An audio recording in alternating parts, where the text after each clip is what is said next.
নমস্কার বন্ধুরা, মিনু ছোট রান্নাঘরে সকলকে জানাই স্বাগত। সকালবেলা বাজার থেকে কি নিয়ে এসেছে দেখুন। বড় বড় সাইজের, কি সুন্দর বড় বড় সাইজের চিংড়ি এনেছে দেখুন। চিংড়িগুলো কিন্তু এখনও জ্যান্ত আছে, জলে দিয়েছিলাম, এখনও নড়াচড়া করছে। এই চিংড়ি মাছগুলো কেটে আজকে দারুণ স্বাদের একটা রেসিপি বানাবো। দেখবেন চিংড়িগুলো এখনও নড়ছে। চিংড়ি মাছগুলো কিন্তু এখনও জ্যান্ত আছে। এই দুটো শেষ নিঃশ্বাস ত্যাগ করেছে, আর এই কটা বেশ জ্যান্ত আছে। এখনও জলে দিয়েছিলাম তখন নড়াচড়া করছিল, এখনও নড়বে। দেখো, আর লজ্জা পেয়ে গেছে। দেখো পা নাড়াচ্ছে।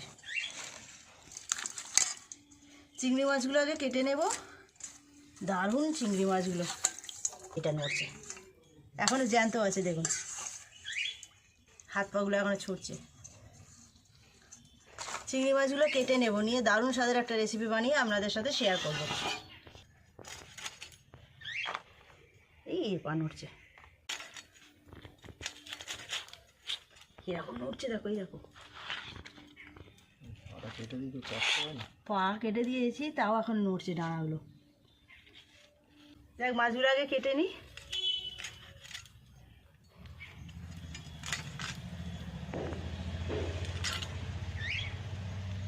মাঝখানের খোসাটা কিছুটা ছাড়িয়ে নেব, আর লেজের দিকটা একটুখানি খোসা রেখে দেব।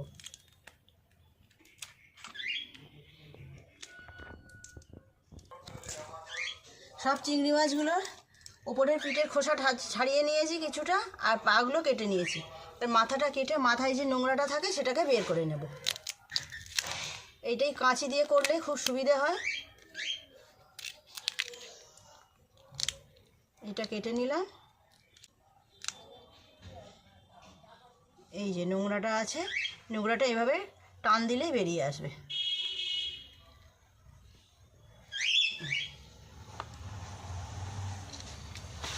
একটা চিংড়ি পরিষ্কার করা হয়ে গেল।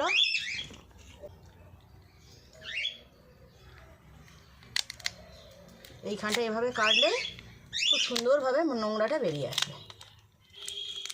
চিংড়ি মাছের এই নোংরাটা কিন্তু অবশ্যই বাদ দিয়ে দিতে হয়। ভিতরে ঘি দেখুন কেমন। সব চিংড়ি মাছগুলো একইভাবে পরিষ্কার করে নিয়েছি। এই ডাঁড়া ছিল, এগুলো নিয়ে নিয়েছি। সব চিংড়ি মাছগুলো পরিষ্কার করে নিয়ে রান্নাঘরে যাচ্ছি।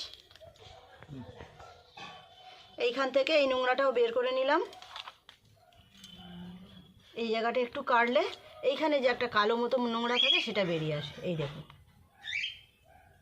প্রত্যেকটা চিংড়ি মাছ একইভাবে পরিষ্কার করে নেব। বন্ধুরা দেখুন, সমস্ত চিংড়ি মাছগুলো ভালো করে পরিষ্কার করে নিয়ে রান্নাঘরে চলে এলাম। চিংড়ি মাছগুলোর মাথায় কেমন ঘি দেখুন।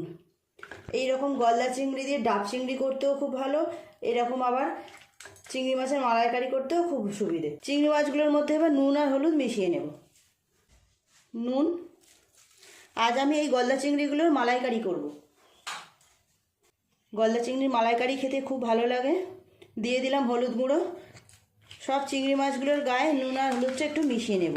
আমি চিংড়ি মাছের মাঝখানে কিছুটা খোসা বাদ দিয়েছি, লেজের দিকে কিছুটা রেখে দিয়েছি, আর মাথাটা তো আছেই। সব চিংড়ি মাছগুলোর গায়ে আমি এইভাবে নুন আর হলুদটা সুন্দর করে মিশিয়ে নিলাম। এটা এখন একটু রেখে দেবো সাইডে। একটা নারকেল আমি এইভাবে কুড়িয়ে নিয়েছি। নারকেলটা থেকে দুধটাকে বের করে নেব। নারকেল কুড়ো, এর মধ্যে একটু গরম জল দিয়ে দেব, তাহলে নারকেলের দুধটা খুব ভালোভাবে বের হবে। এই নারকেল কুড়োর মধ্যে গরম জলটা দিয়ে দেব। গরম জল দিলে নারকেল কুড়ো থেকে খুব ভালোভাবে দুধটা বেরিয়ে আসে।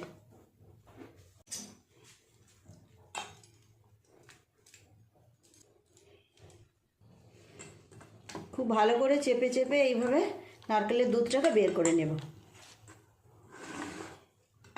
ছাঁকুনি নিয়েছি, ছাঁকুনি দিয়ে এইভাবে ছেঁকে ছেঁকে নিয়ে নেব।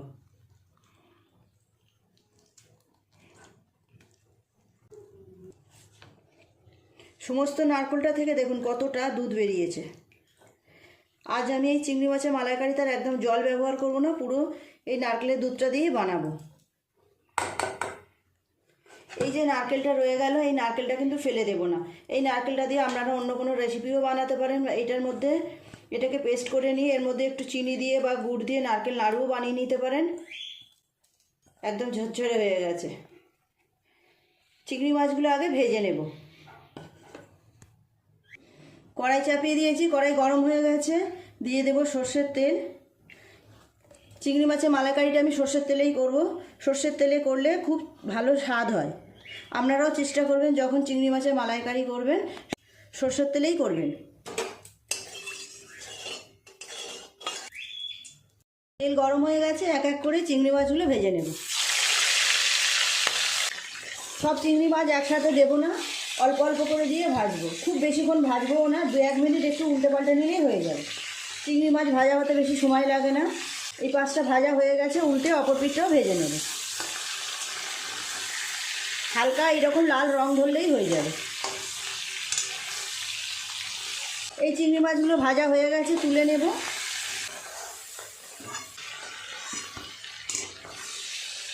চিংড়ি মাছের ভেতর থেকে খুব ঘি বেরিয়েছে, তেলটা কেমন হয়ে গেছে দেখুন, গাজা গাজা। বাকি চিংড়ি মাছগুলো একইভাবে ভেজে নেব। এই চিংড়ি মাছগুলো দুপাশ হালকা করে ভেজে নিয়েছি, তুলে নেব।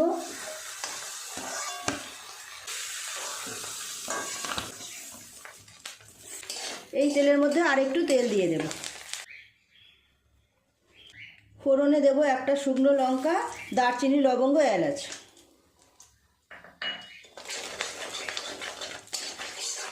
দু সেকেন্ড ফোড়নটা নেড়ে চেড়ে ভেজে নিয়েছি, দিয়ে দেব পেঁয়াজ বাটা।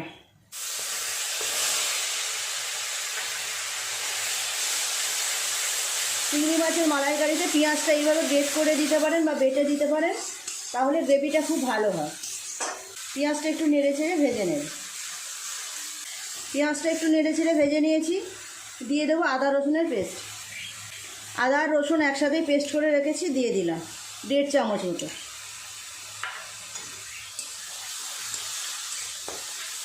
আদা রসুন পেঁয়াজ আর একটু এইভাবে নেড়ে নেব। পেঁয়াজ আদা রসুন খুব ভালোভাবে এরকম একটু নেড়ে চেড়ে নিয়েছি। এক এক করে এরপরে মশলাগুলো দিয়ে দেব। হলুদ গুঁড়ো দেব 1/2 চামচ, লঙ্কা গুঁড়ো দেব 1/2 চামচ, নুন দেব 1/2 চামচ স্বাদ মতো। খুব ভালো করে মশলাগুলো একটু কষিয়ে নেব। দিয়ে দেব ফেটিয়ে রাখা টক দই 1 চামচ।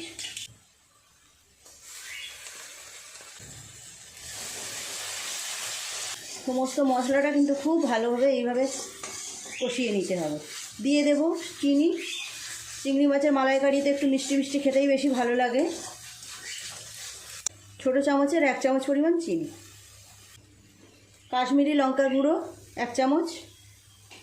খুব অল্প একটু জল দেব, দিয়ে মশলাটা আরেকটু কষিয়ে নেব। খুব ভালো করে 3-4 মিনিট সময় নিয়ে মশলাটাকে কষিয়ে নিয়েছি। মশলাটা থেকে তেল ছেড়ে দিয়েছে, দিয়ে দেব নারকেলের দুধ। এই ছাঁকুনি দিয়ে একটু ছেঁকেই দেব, পুরো দুধটা দিয়ে দেব।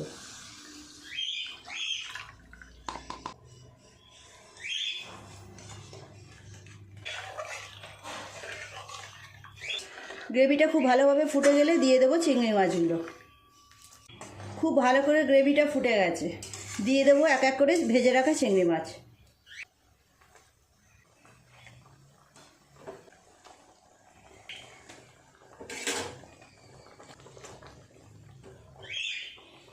চিংড়ি মাছ ভাজার তেলটাও দিয়ে দেবো। চিংড়ি মাছ ভাজার তেলটা দিলে স্বাদটাও খুব ভালো হবে। একটু ভালো করে ফুটিয়ে নিলেই হয়ে যাবে গলদা চিংড়ির মালাইকারি। চিংড়ি মাছের মালাইকারি তো প্রায় হয়েই এলো। বন্ধুরা, আমি যখন টমেটো পেস্টটা দিয়েছিলাম তখন ক্যামেরাটা অফ ছিল, তাই আর আপনাদের দেখাতে পারিনি। একটা বড় সাইজের টমেটো আমি পেস্ট করে এর মধ্যে দিয়ে দিয়েছিলাম। দিয়ে দেব গরম মশলার গুঁড়ো আর ঘি।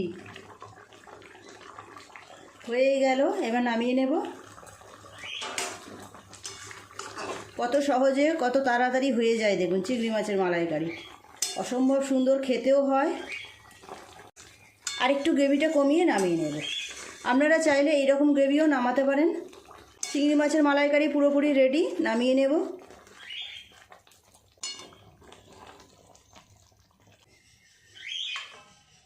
অপূর্ব সুন্দর সেন্ট বের হচ্ছে। যে কোনো উৎসব অনুষ্ঠানে আপনারা বাড়িতে এইভাবে বানিয়ে নিতে পারেন। যেমন দেখতে হবে, খেতেও কিন্তু তেমন দুর্দান্ত হবে।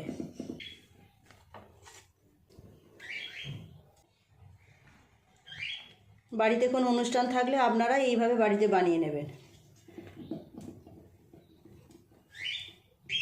আপনারা যদি মনে করেন আর একটু বেশি গ্রেভি রাখবেন, তাহলে আর একটু বেশি গ্রেভি রাখতে পারেন।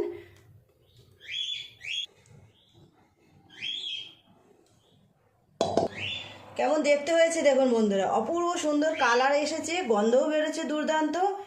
চিংড়ি মাছের মালাইকারি তো এমনিতেই খুব সুন্দর খেতে হয়, আর এইরকম বাগদা চিংড়ি মালাইকারি হলে আর কোনো কথাই নয়। প্লিজ বন্ধুরা, আজকের রেসিপিটা কেমন লাগলো কমেন্ট করে জানাবেন। ভালো লাগলে একটা লাইক করে দেবেন, আমার চ্যানেলটি সাবস্ক্রাইব করে পাশে বেল ঘন্টিটা ক্লিক করে দেবেন। তাহলে যখনই আমি এইরকম নতুন নতুন সুন্দর সুন্দর ভিডিও আপলোড করব, তার সাথে সাথে সবার আগে আপনার নোটিফিকেশনে পৌঁছে যাবে। সবাই খুব ভালো থাকবেন, দেখা হচ্ছে পরের দিন নতুন কোনো ভিডিওর সাথে। নমস্কার।